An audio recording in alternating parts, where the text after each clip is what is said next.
हिमालय क्षेत्र की 4 घाटियों चिनाब, ब्यास, रावी और सतलुज में ग्लेशियर पिघलने से 1475 झीलें बनी हैं।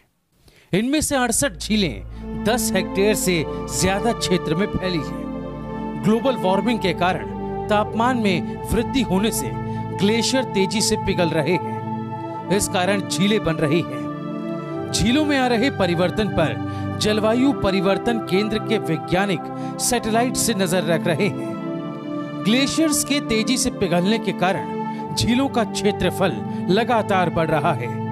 चिनाब घाटी में 508 झीलें मिली हैं। चिनाब घाटी में गीपांगत ग्लेशियर के पिघलने से 98 हेक्टेयर में फैली झील बनी है।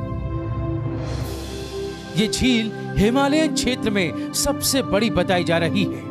हिमालय क्षेत्र में मिली झीलों में से सतलुज घाटी में सबसे ज्यादा 770 झीलें पाई गई हैं। इनमें से 51 झीलें 10 हेक्टेयर में फैली हैं। बीते एक दशक के दौरान ग्लेशियर पिघलने के कारण 1200 से ज्यादा झीलें बनने का अनुमान है।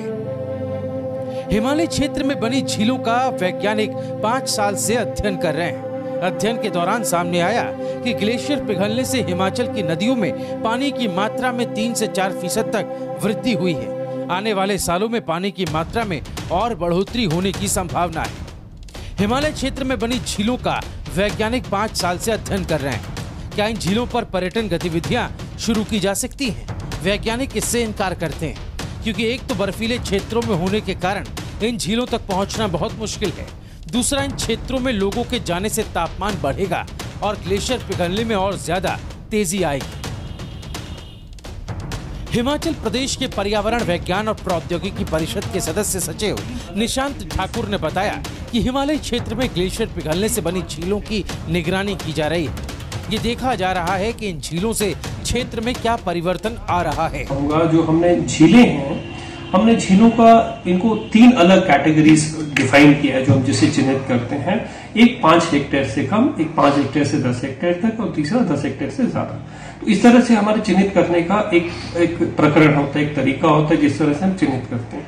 तो मैं अब जैसे एक उदाहरण के तौर पे बताना चाहूंगा, जैसे सतलुज क्षेत्र में है, लगभग हमने वर्ष 2019 में 10 हेक्टेयर से ज्यादा लगभग 51 झीलें चिन्हित की है जो ग्लेशियर से बनी हुई है, और 5 से 10 हेक्टेयर लगभग 53 है और 5 हेक्टेयर से कम 458 है। तो इस तरह से 562 जो झीलें हैं सतलुज बेसिन में हमने चिन्हित करी हुई हैं।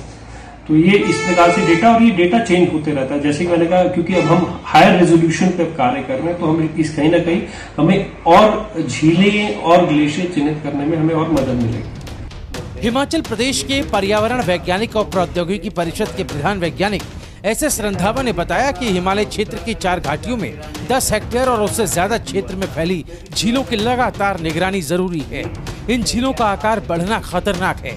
आपदा आने पर लोगों को आपदा नियंत्रण कक्ष के माध्यम से जानकारी दी जा सकती है। बोलते हैं ग्लेशियर लेक या प्रो ग्लेशियर लेक या मोरन डैम ग्लेशियर लेक। जैसा आपने देखा होगा, उत्तराखंड में 2013 में जो केदारनाथ ट्रेजेडी हुआ था, उसमें भी चोराबाड़ी ग्लेशियर के आगे लेक थी जिसका एरिया 8 हेक्टेयर के करीब था। तो वो भी बहुत ज्यादा बारिश हुई थी, उसकी वजह से वो लेक जो बस्ट कर गई थी और काफी पानी नीचे आने से उसको नुकसान हुआ था, और वो सबको मालूम है। तो इस तरह हिमाचल में भी बहुत सारी सिचुएशंस ऐसी हैं जहां पे ये लेक और ग्लेशियर के आगे बनी हुई हैं। तो हम इनकी हर साल मॉनिटरिंग करते हैं अप्रैल से लेके अक्टूबर तक, क्योंकि ये एक लीन पीरियड होता है जिसमें हमारा जो स्नो कवर होता है वो मेल्ट करता है और जो ग्लेशियर लेक जो वो एक्सपोज होती हैं। तो जो आइडियल पीरियड होता है वो उसका जुलाई से लेके सितंबर तक होता है, क्योंकि इस दौरान बहुत कम बर्फ रहती है और ग्लेशियर जो है फुली एक्सपोज हो जाते हैं। साफ है, लगातार ग्लेशियर्स का पिघलना आने वाले वक्त में एक बड़ी आपदा को न्योता दे सकता है। लिहाजा हमें सबको इस बाबत सतर्क होना पड़ेगा। मेरी रिपोर्ट रायशुमारी।